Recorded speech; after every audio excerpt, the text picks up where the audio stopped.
Саламатсыздар ма, құрметті оқырмандар? Кезекті сабағымыздың тақырыбы бассейнге есеп.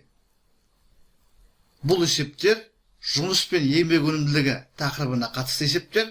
Сондықтан бірлесіп жұмыс жасау немесе бірлескен жұмыс деп аталатын тақырыпқа сәйкес келеді. Жалпы бұл тақырыптың есептерінің формуласы бірдей.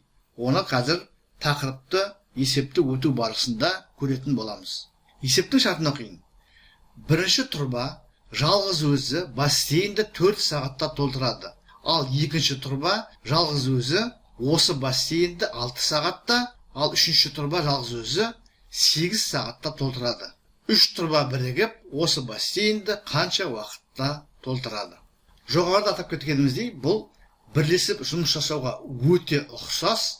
Жалпы түрде егер бір тұрба жалғыз өзі бассейнді 2 сағатта, екінші тұрба жалғыз өзі осы бассейнді Y сағатта, үшінші тұрба жалғыз өзі Z сағатта толтыратын болса, онда үш тұрба бірігіп осы бассейнді келесі формуламен анықталатын T сағатта толтырады. Яғни біреу жалғыз өзі 2 сағатта, екіншісі жалғыз өзі Y сағатта, үшіншісі жалғыз өзі Z сағатта толтыратын болса, үшеуінің осы бассейнді бірігіп толтыратын T уақытын мына формуладан анықтауға болады.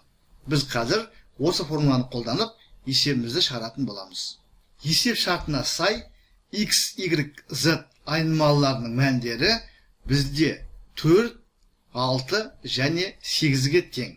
Кез келген ретпен ала беруге болады. Бірақ біз тұрған ретпен алайық. X 4-ке тең, Y 6-ға тең, Z 8-ге тең. Сонда апарып мына теңдеуге X, Y, Z-ті мәндер қоятын болсақ, біз мына түрдегі теңдеу аламыз.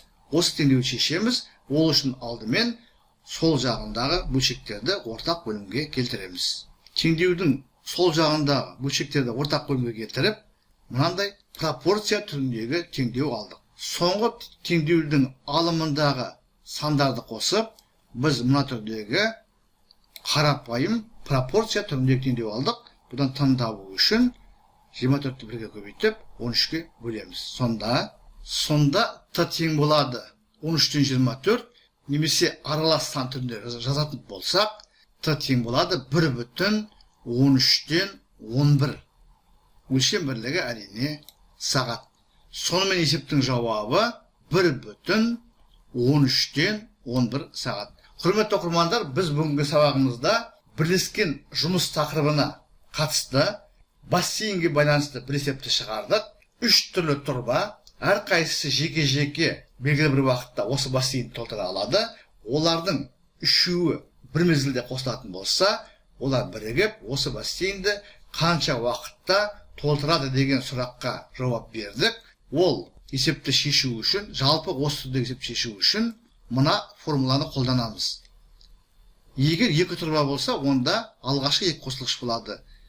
Үшеуі болғанда осы формула, егер 4-5 тағы сол сияқты тұрба болатын болса, онда бұл жерде қосу бір бөлінген тағы бір әріп, қосу бір бөлінген тағы бір әріп, яғни әрбір айнымалы әріп соған сәйкес нөмірлі тұрбаның жалғыз өзінің бассейнді толтыратын уақыты. Сіздерге барлығы түсінікті болды ғой деп ойлаймын. Егер сұрақтарыңыз, ұсыныс пікірлеріңіз болса, бейнероликтің астында комментарийға жазыңыздар. Мен әдеттегідей әрбір сұраққа, ұсыныс пікірге уақытымен нақты жауап беруге тырысатын боламын. Лайк қойды ұмытпаңыздар, репост жасаңыздар. Егер осы тақырып түсінікті болатын болса, қолдарыңыздағы жинақтардан осы тақырыпқа 2-3 есепті өздеріңіз шығарып көріңіздер. Зейін қойып тыңдағандарыңыз үшін көп-көп рахмет. Келесі кездескенше.